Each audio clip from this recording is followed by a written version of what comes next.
আলাইকুম রহমতুল্লাহি ওবারাকাতুহ। আউযু বিল্লাহি মিনাশ শাইতানির রাজিম। বিসমিল্লাহির রহমানির রহিম। আল্লাহুম্মা সাল্লি আলা সাইয়্যিদিনা ওয়া নাবিয়িনা ওয়া শাফিয়িনা ওয়া হাবিবিনা মাওলানা মুহাম্মদ ওয়া আলা আলিহি ওয়া সাহবিহি ওয়া আহলি বাইতিহি ওয়া আউলিয়াই উম্মতিহি আজমাইন। আলহামদুলিল্লাহ, সমস্ত তারিফ ও প্রশংসা সে মহান আল্লাহ তাআলার জন্য।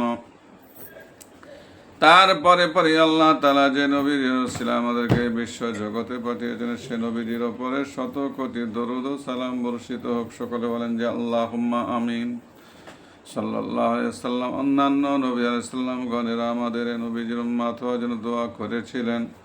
আমরা দোয়া না করলেও তিনি যে আমাদেরকে মেহেরবানি করে নবীজির উম্মত করে পাঠিয়েছেন, সেজন্য আল্লাহর কাছে শুকরিয়া আদায় করি। বলেন আলহামদুলিল্লাহ।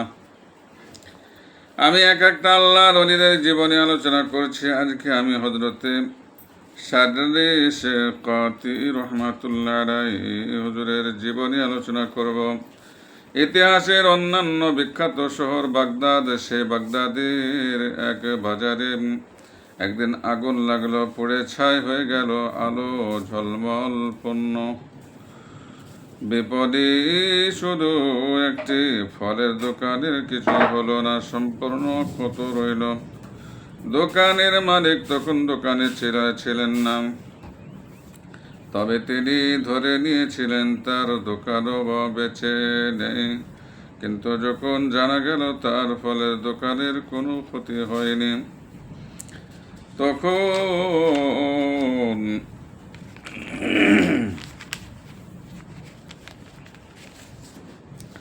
তিনি বললেন, হ্যাঁ যাক, আল্লাহর অনুগ্রহে আমি বেঁচে গিয়েছি।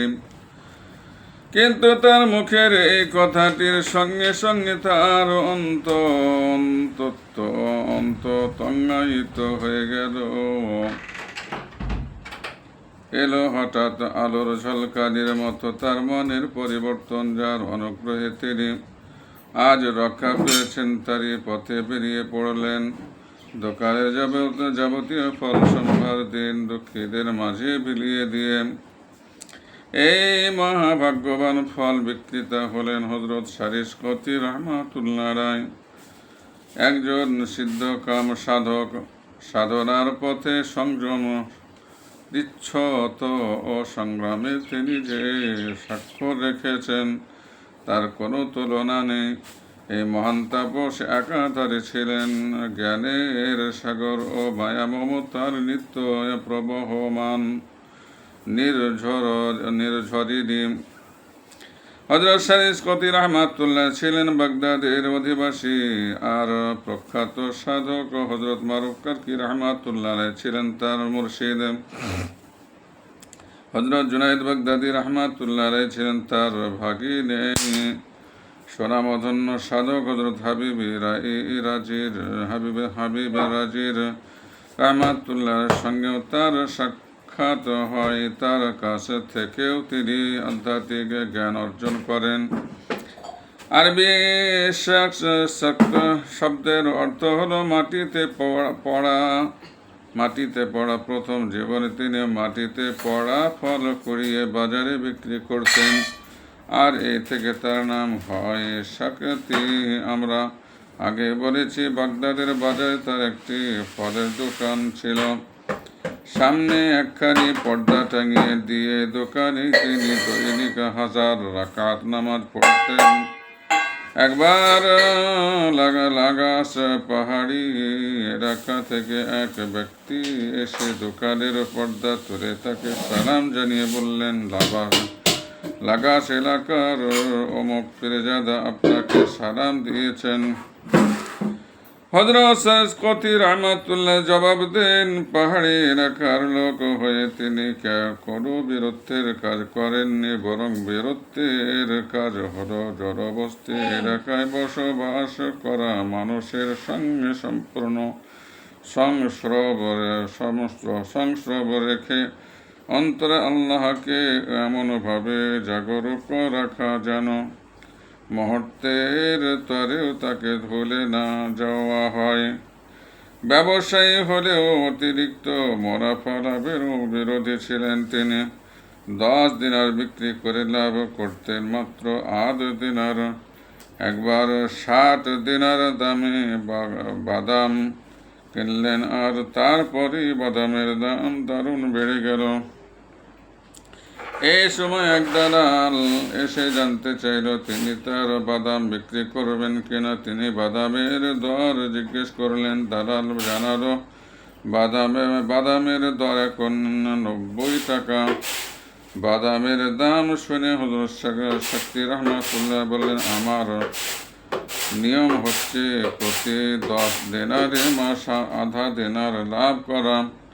দালাল বলল, কিন্তু বাজার দর অপেক্ষা কম দামেও তো আমি বাদাম কিনতে পারি না। হযরত শক্তি রহমাতুল্লাহ বললেন, তাহলে আমারও কিছু করার নেই। আমি আমার নীতি বিসর্জন দিয়ে এত চড়া দামি বাদাম বিক্রি করতে পারি না। অর্থাৎ বাদাম তার ভান্ডারই রইল, কেনা বেচা হলো না।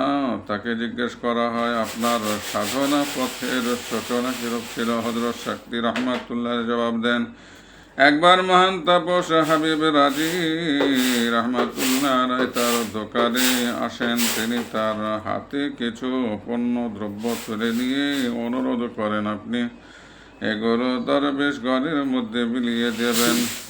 হযরত হাবিব রহমাতুল্লাহ বললেন, আল্লাহ তোমার মঙ্গল করুন। আর এই দোয়ার সঙ্গে সঙ্গে তার মন থেকে পার্থিব লোভ লালসা দূরীভূত হয়। একদিন দোকানে আসেন মুর্শিদ হযরত মারুফ কারখী রহমাতুল্লাহ। তার সঙ্গে ছিল এক অনাথ বালক। তিনি ছেলেটিকে একখানি কাপড় দিতে বলেন। তিনি তখন কাপড় দিয়ে দিলেন, আর মুর্শিদ দোয়া করলেন, আল্লাহ করুন দুনিয়া যেন তোমার শত্রু হয়ে যায়। দুনিয়াদারির কারো কর্মব্যস্ততা ও আসক্তি থেকে তিনি তোমাকে মুক্তি দেন।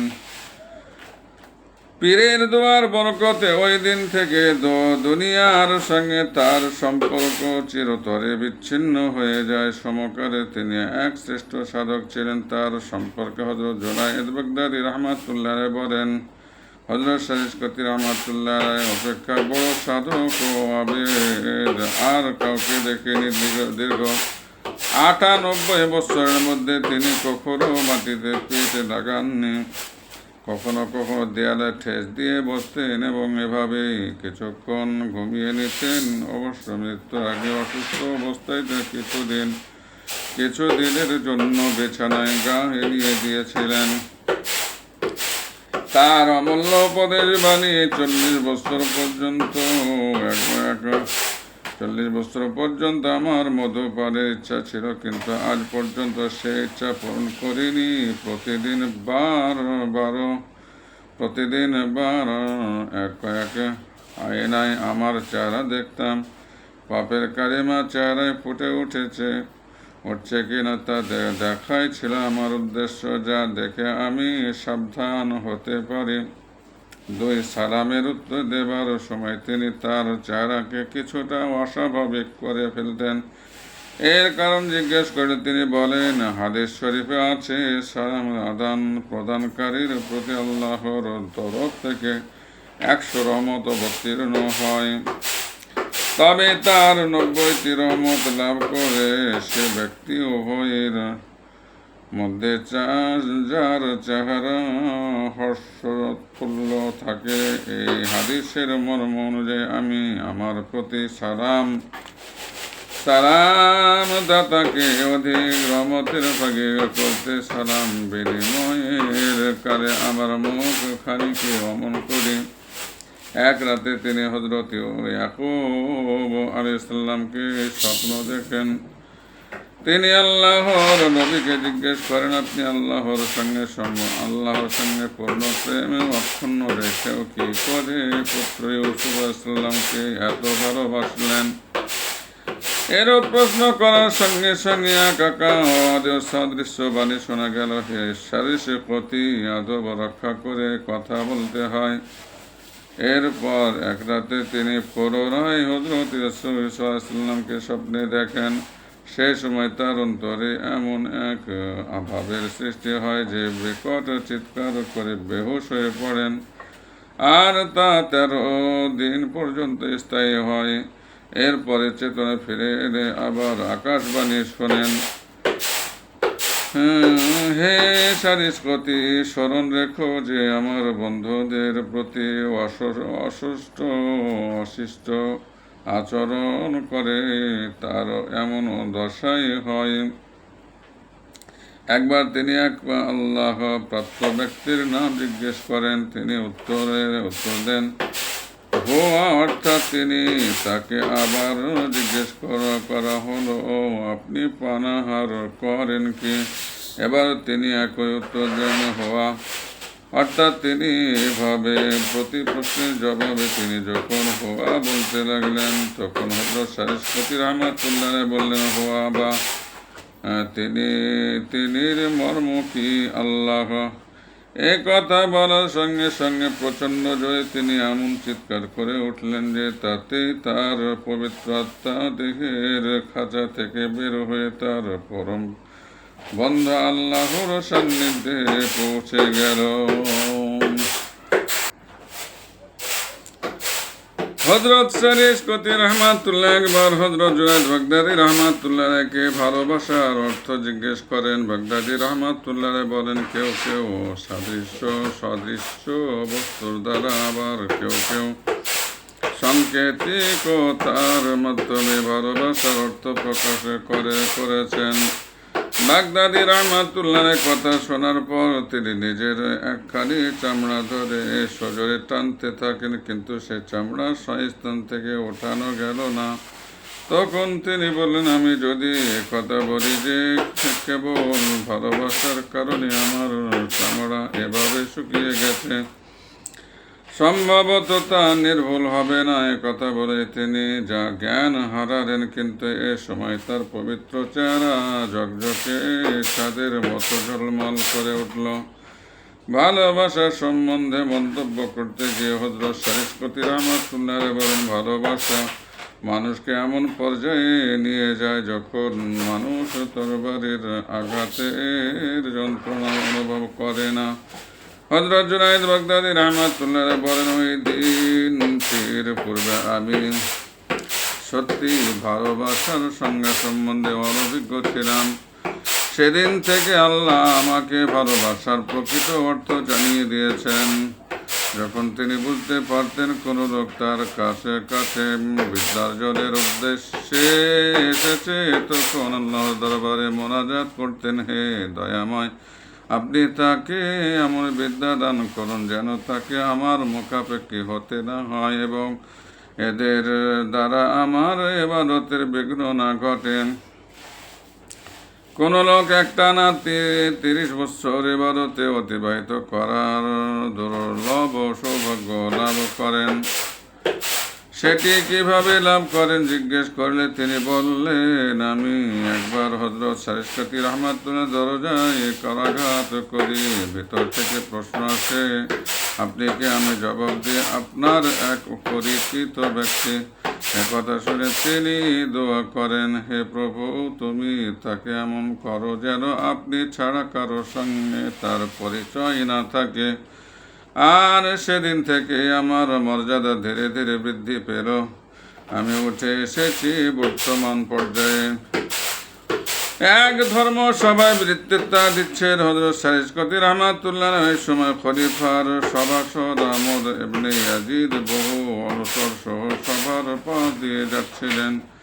ধর্মীয় সভা দেখে তিনি তার সাথীদের কিছুক্ষণ অপেক্ষা করতে বলে সবাই চলে এলেন। হযরত সারিস্কতি রাহমাতুল্লাহ তখন বলে চলেছেন, আল্লাহর সমগ্র সৃষ্টির মধ্যে মানুষের চেয়ে দুর্বল কিছু নেই, আবার মানুষের মতো অবাধ্য জীব আর নেই।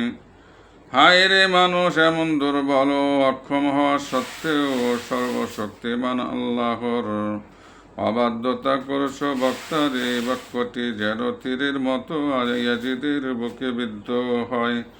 হঠাৎ তিনি কাঁদতে শুরু করেন, তারপর অচৈতন্য হয়ে পড়ে যান। চেতনা যখন ফিরে এলো তখনও কাঁদতে কাঁদতে তিনি বাড়ি ফিরলেন। সেদিন আর কিছুই খেলেন না, কারো সাথে কথাও বললেন না। পরদিন বিষণ্ণ চিত্তে গিয়ে দাঁড়ালেন হযরত শাহ ইশকতি রহমাতুল্লাহ দরবারে। তখন আলাপ আলোচনা চলছিল। তার শেষ হবার পর তিনি সবিনয়ে হযরতকে বললেন, আপনার গতকালের ভাষণে আমার অন্তর বিগলিত। আপনি আমার পার্থিব আনন্দ আর উৎসব নিরানন্দ করে দিয়েছেন। এখন আমি নির্জনতা কামনা করছি এবং মানুষের সঙ্গে স্পর্শ ত্যাগ করে নিরিবিলি পরিবেশ চাইছি। প্রার্থনা, আপনি আমাকে আল্লাহর পথ ধরিয়ে দিন। হযরত বললেন, পথ দু রকমের। একটি সাধারণ পথ শরঈ, তা হলো 5 ওয়াক্ত নামাজ পড়বে, রোজা রাখবে, আর্থিক সচ্ছলতা থাকলে যাকাত দেবে, হজ আদায় করবে। আর দ্বিতীয় পথ হলো বাতেরি বা বিশেষ পথ, তা হলো দুনিয়ার প্রতি বিমুখ হও, দুনিয়ার কোনো আরামের প্রতি দৃষ্টি দেবে না, এমনকি তাম তোমার হাতের মুঠোয় এলেও ছুঁড়ে ফেলবে। আহমদ ইবনে ইয়াজিদের পার্থিব মোহ মুক্তি ঘটে সম্পূর্ণভাবে হযরত শাহ ইশকতি রহমাতুল্লাহর নির্দেশিত দ্বিতীয় পথে তিনি গ্রহণ করেন।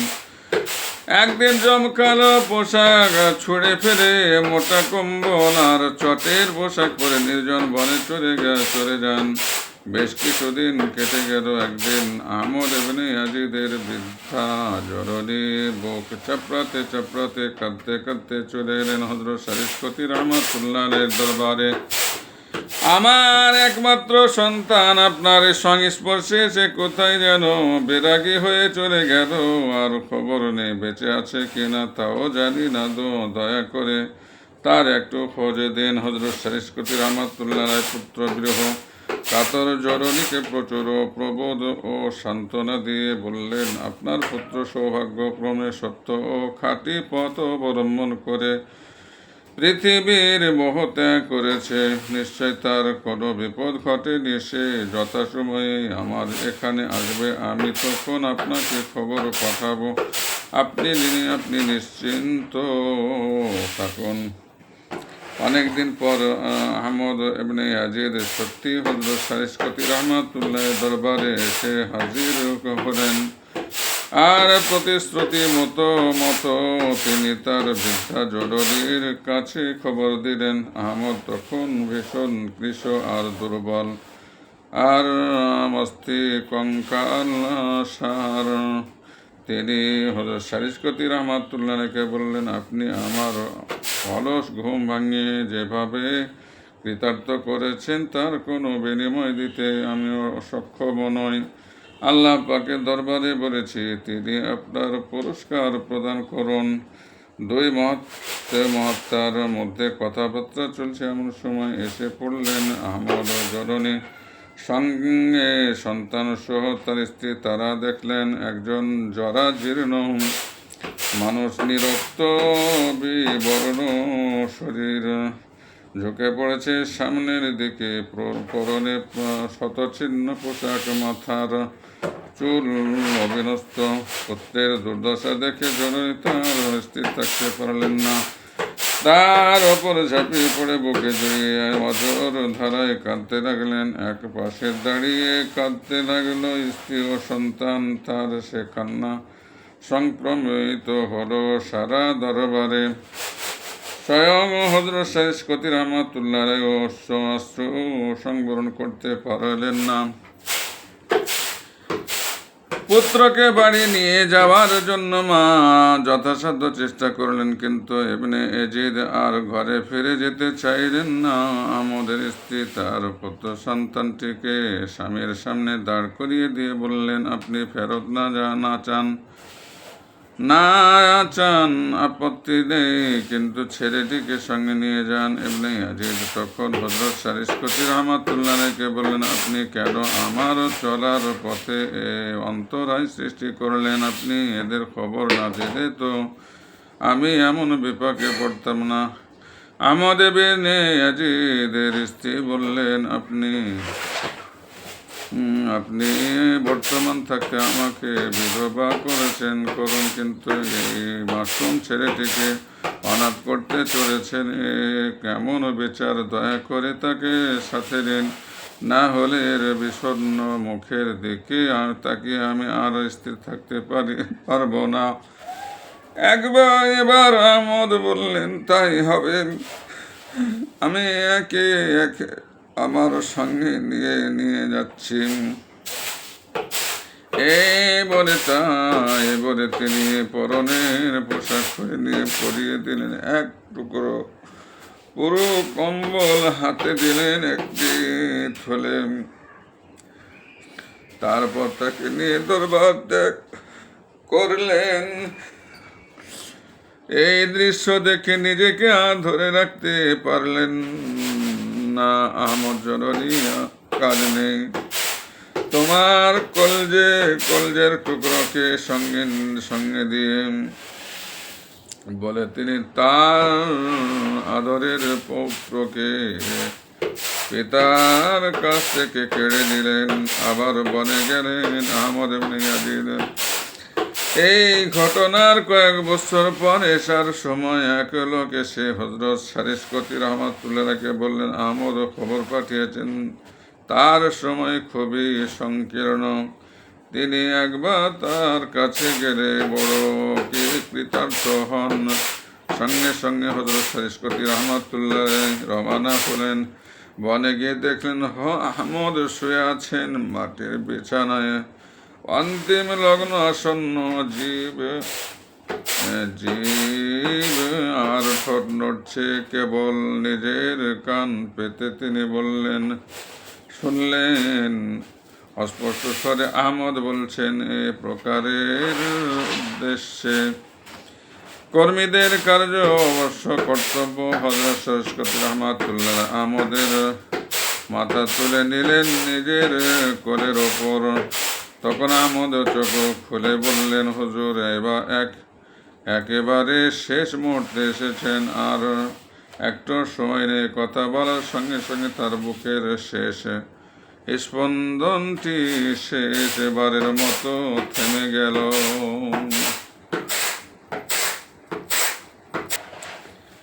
হযরত সারিকতি রাহমাতুল্লাহ নিজে তার শেষ বিদায়ের আয়োজনে ব্যস্ত হলেন। কিছুক্ষণ পর দেখা গেল অসংখ্য দরবেশ আর অসাধারণ মানুষ তার দিকে এগিয়ে আসছেন। তিনি বললেন, আপনারা এমন দল বেঁধে কোথায় চলেছেন? তারা বললেন, হযরত, গতকাল আমরা এক অদৃশ্য আওয়াজ শুনলাম, যারা কোনো ওলি আল্লাহর দাফন কাফনে শামিল হতে চাও তারা অমুক কবরস্থানে কাল হাজির থেকো। আমরা তাই ওই দিকেই যাচ্ছি। যুবকদের উদ্দেশ্যে হযরত সারিকতি রাহমাতুল্লাহ বলতেন, তোমরা যারা যুবক তারা এখনই আল্লাহর কিছু কাজ করে নাও। বার্ধক্য দেখা দিলে আর কিন্তু সম্ভব হবে না। দুর্বলতা মানুষের কর্মশক্তি নষ্ট করে। তার উপদেশ গুচ্ছ, এবাদত হলো যৌবনের কাজ, সুতরাং বেশি করে ইবাদত করা চাই। বার্ধক্যে খুশি মতো ইবাদত করা সম্ভব নয়। 2, কেউ যদি আশা করে যে তার কর্মরক্ষা হোক, দেহ মনে শান্তি বিরাজ করুক, চিন্তা দূর হোক, তাহলে তাকে বলো সে যেন লোক থেকে দূরে থাকে। 5টি জিনিস ছাড়া আর সব কিছুই অতিরিক্ত। 1, প্রাণ রক্ষার জন্য খাবার। 2, পিপাসার জন্য পানীয়। 3, লজ্জা নিবারণের জন্য বস্ত্র। 4, মাথা গোজবার জন্য বাসা ও 5, চর্চা করার মতো বিদ্যা। 3, মানুষের মতো 3 প্রকার, যথা 1, পাহাড়ের মতো অটল। 2, গাছের মতো সামান্য, যদি হাওয়া বইলে ঝুঁকে পড়ে। 3, হালকা পালকের মতো, সামান্য বাতাসে উড়ে বিক্ষিপ্ত হয়ে যায়। পুণ্যবান লোকের মন সীমিত আশায় আবদ্ধ। জান্নাতে তার আসল কামনা, আর আল্লাহর সান্নিধ্যপ্রাপ্ত মানুষের মন অগ্রগামী উচ্চাকাঙ্ক্ষী, কেননা তারা আল্লাহর প্রেমে মত্ত। যতই উন্নতি করেন, অগ্রসর হন, ততই তাদের মাহাত্ম বৃদ্ধি পায়, তাদের কামনা বাসনা আরো বেড়ে যায়। চার পার্থিব বস্তু যাদের অন্তরে, তাদের মনে পাঁচটি বিষয়ের জায়গা নেই, যেমন এক আল্লাহ ভীতি, দুই আল্লাহ প্রেম, তিন আল্লাহর রহমত কামনা, চার আল্লাহর প্রতি সম্ভ্রম ও পাঁচ আল্লাহর সঙ্গে গভীর বন্ধুত্ব। পাঁচ নম্বর সর্বাধিক জ্ঞানী ও বিজ্ঞ তিনি, যিনি পাক কোরআনের অর্থ ও মর্ম উদ্ধার করতে পারেন এবং তা নিয়ে গবেষণা করেন।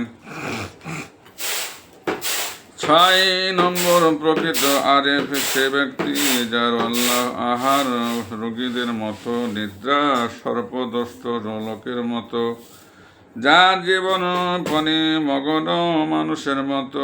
আরেফ লোকেরা সূর্যের মতো সর্বত্র কিরণ দান করেন, মাটির মতো সারা দুনিয়ার বোঝা বহন করেন, সমুদ্রের পানির মতো মানুষের জীবনী শক্তি বাড়িয়ে দেন, আর আগুনের মতো চারদিক আলোকিত করে তোলেন।